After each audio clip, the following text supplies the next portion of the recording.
So Einstein revealed at the turn of the last century that light is made up of individual packets of energy, which we call photons. My research team, we developed nanoscale quantum detectors that can detect a single light particle or photon faster and more accurately than any other type of detector.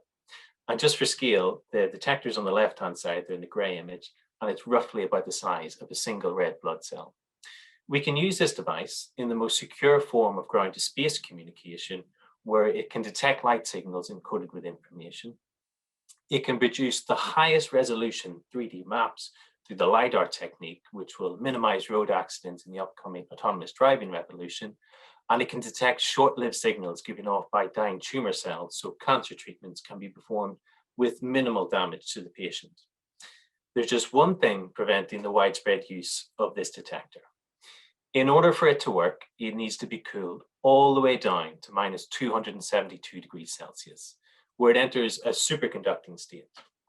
This is achieved by repeatedly expanding gases beside the detector.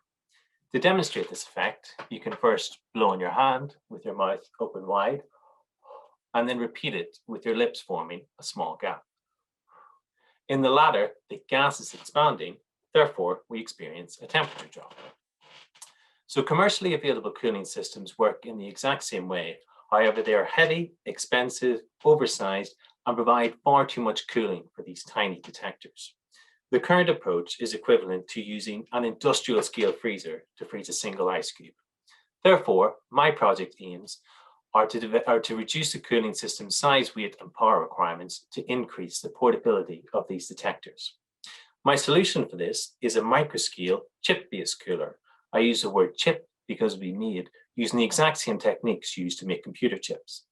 The chip cooler design consists of narrow channels for the gas to circulate around as it's being driven by a microcompressor to and from an expansion chamber where the cooling takes place. The detector will then be connected to this end of the chip to cool to the required temperature. This new chip design will drastically reduce the size, weight, and power requirements.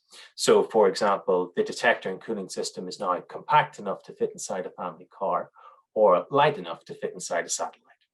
So to summarize, if I'm successful in making this chip cooler, we can effectively commercialize this detector technology to a global market.